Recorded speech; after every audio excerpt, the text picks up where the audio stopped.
अस्सलाम वालेकुम dear students and fellows. सो मैं आज लेसन नंबर 28 स्टार्ट कर रही हूँ साइकोलॉजी 631 का। जैसे कि आप जानते हैं हमने 27 पे स्टॉप कर दिया था, फिर मैंने साइकोलॉजी 610 के लेक्चर्स बनाना स्टार्ट कर दिए थे। अब मैं फ़ाइनल के लिए लेसन नंबर 28 से स्टार्ट कर रही हूँ। ठीक है, वैसे तो हमारा फ़ाइनल का कोर्स 23 to 45 है।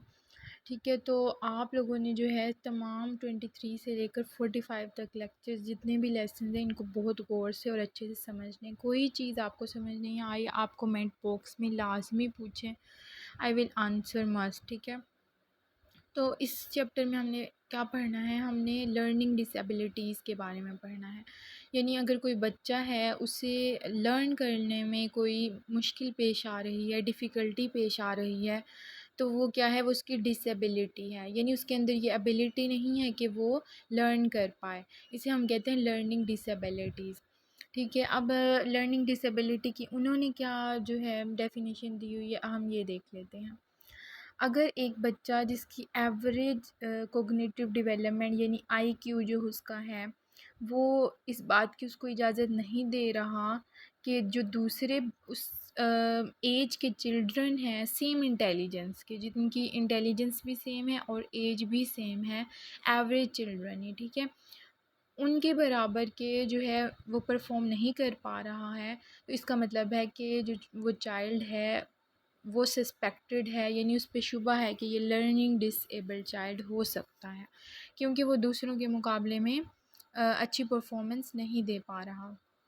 इस पर्पज़ के लिए ये टेस्ट जो हैं कुछ टेस्ट यूज़ किए जाते हैं, ठीक है, लर्निंग डिसेबिलिटी को चेक करने के लिए।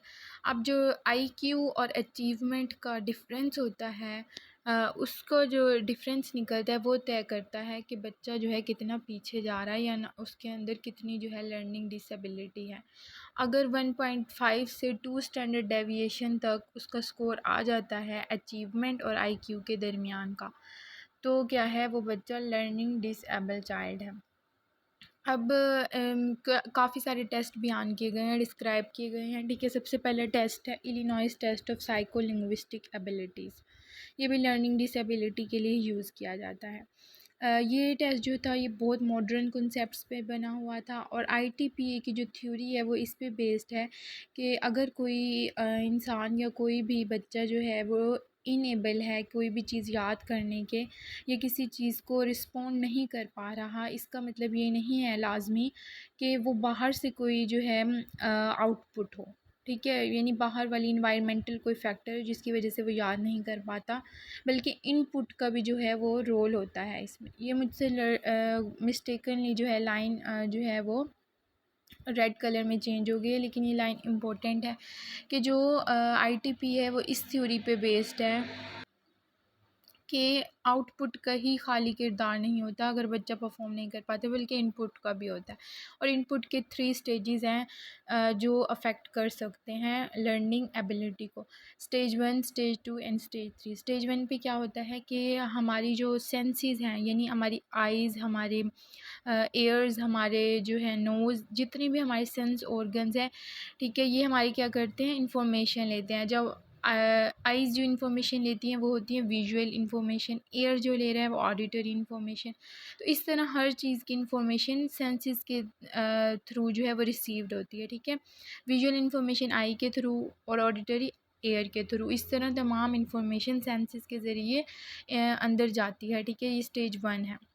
स्टेज 2 पे क्या होता है, एनालिसिस की जाती है उस इंफॉर्मेशन की जो अंदर गई है कि हमसे जो है क्या डिमांड की जा रही है, ये ब्रेन करता है।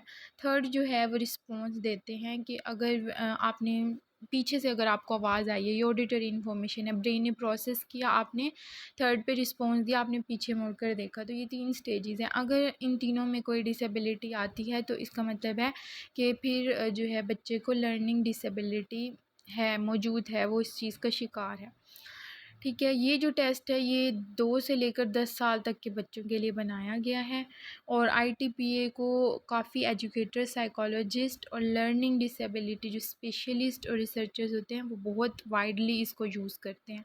आईटीपीए के सब टेस्ट में इंक्लूड कुछ टेस्ट हैं, वो है auditory reception, visual reception, auditory association, visual association, verbal expression, manual expression, मतलब ये तमाम जितने भी टेस्ट दिए हुए हैं ये आपने एक नज़र देख लेने, ये एमसीक्यूज़ में आ सकते हैं, ठीक है। कि आईटीपीए के सब टेस्ट जो हैं इनमें से कौन कौन से हैं या कौन सा नहीं है, ठीक है। तो ये आपने देख लेने हैं। Woodcock Johnson psycho educational battery क्या है जी? ये रिवाइज्ड टेस्ट था, यानी ये पहले बनाया गया था, उसके बाद इसको दोबारा एक बार दोहराया गया था।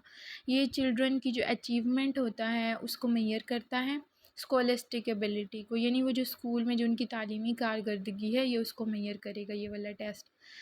कोग्निटिव एबिलिटीज़, उनके जो एप्टीट्यूड्स हैं यानी रुझान उनका किस साइड पे, अचीवमेंट उनकी अचीवमेंट कितनी है, और इंटरेस्ट, ये सारी चीज़ें कौन मेजर करता है? Woodcock Johnson psycho educational battery. अब इस टेस्ट में क्या होता है कि अगर 1.5 to 2 स्टैंडर्ड डेविएशन का डिफरेंस आ जाए बिटवीन कोग्निटिव एबिलिटी और अचीवमेंट, तो इसका मतलब है कि जो वो चाइल्ड है वो लर्निंग डिसेबिलिटी का शिकार है, ठीक है। अब जो इनकी कोग्निटिव एबिलिटी के टेस्ट हैं, दो किस्म के इसमें टेस्ट हैं, एक है कोग्निटिव एबिलिटी के टेस्ट और दूसरा है अचीवमेंट टेस्ट। किसमें? Woodcock Johnson psycho educational battery में। जो कोग्निटिव एबिलिटी के टेस्ट हैं उसमें पिक्चर वोकैबुलरी है, spatial relation, memory for sentences, concept formation, यानी उस स्टूडेंट की पिक्चर वोकैबुलरी चेक की जाती है कि वो रिलेशंस कैसे, चीज़ों के साथ रिलेशन कैसे बना रहा है, सेंटेंसेस की मेमोरी उसकी देखी जाती है, उसके अलावा दो तीन चीज़ें और देखी जाती हैं। अचीवमेंट टेस्ट में क्या होता है? लेटर और वर्ड की रिकॉग्निशन करवाई जाती है सब्जेक्ट यानी मामूल से। रीडिंग कॉम्प्रीहेंशन, उससे कॉम्प्रीहेंशन बढ़वाया जाता है। Proofing, calculation, science, social science and humanities, ये सब चीज़ें उसमें चेक की जाती हैं।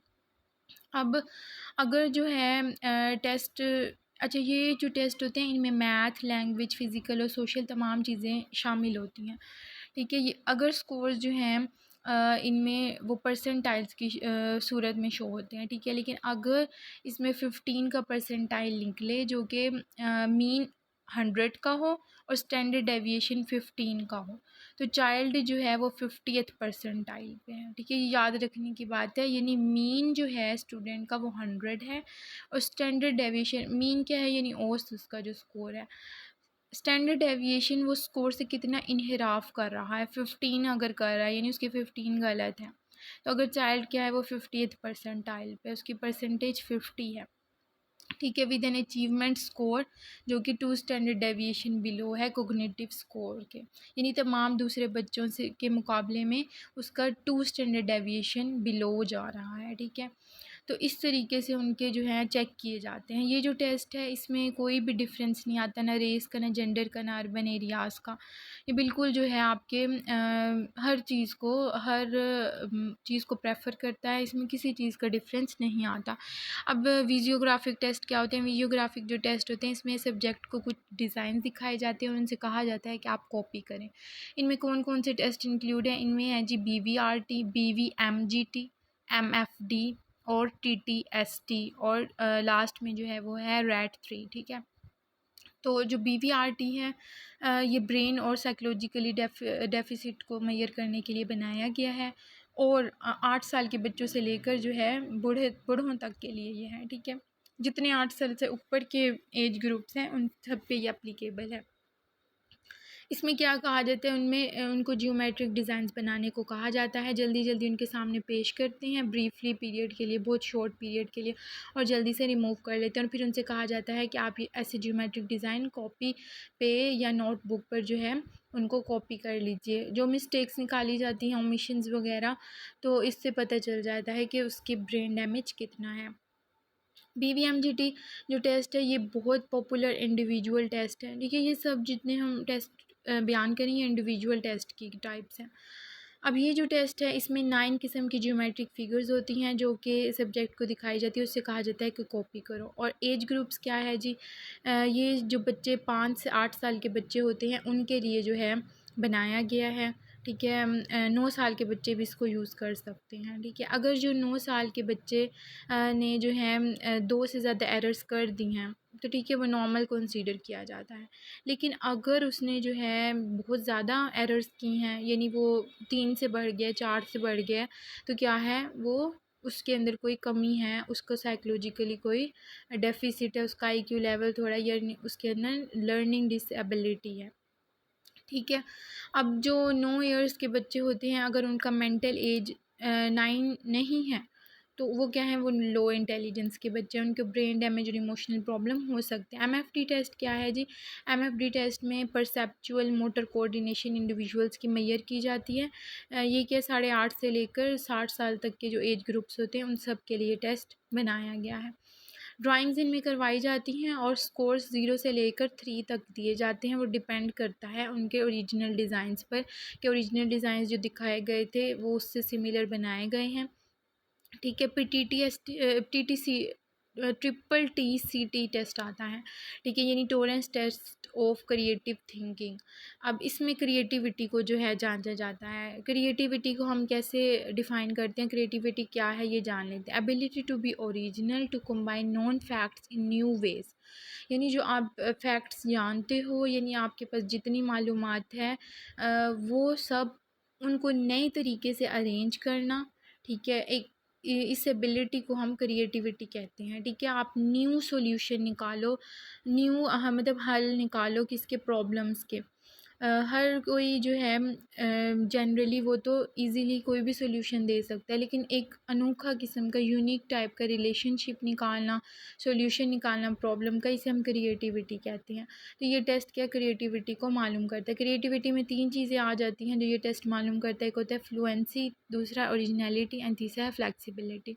फ्लुएंसी में क्या किया जाता है कि वो जो बच्चे की एबिलिटी है टू प्रॉब्लम सल्यूशन, जो है प्रॉब्लम का सल्यूशन निकालना, उस एबिलिटी को फ्लुएंसी कहते हैं। कितनी देर में वो निकालेगा, ये फ्लुएंसी है। ठीक है।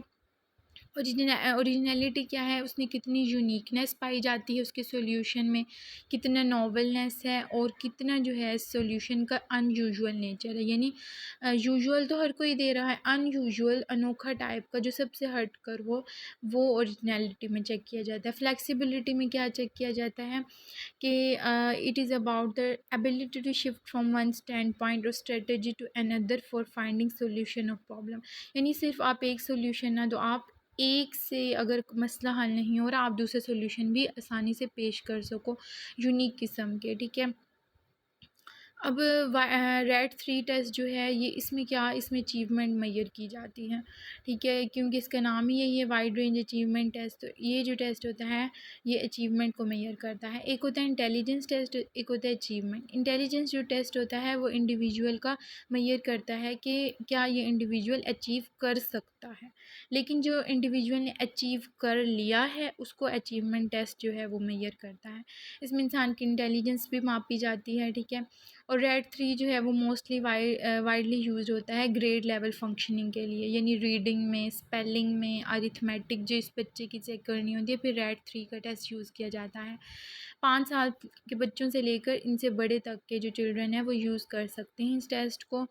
और लेकिन इस टेस्ट को जो है क्रिटिसाइज़ किया गया इसकी ग्रेड लेवल रीडिंग एबिलिटी के लिए। ठीक है, क्योंकि ये ग्रेड लेवल था इस वजह से इसको जो है क्रिटिसाइज़ किया गया कि इन्होंने ग्रेड पे क्यों बनाया है, क्योंकि ग्रेड क्या है भैया, 2 ग्रेड के चिल्ड्रन हो गए, 3 ग्रेड के चिल्ड्रन हो गए, तो वो कहते ग्रेड लेवल के नहीं होने चाहिए, आम लेवल के भी हो जाने चाहिए, यानी कोई लेवल सिस्टम इसमें नहीं होना चाहिए। इसको जो है क्रिटिसाइज़ इसलिए किया गया था।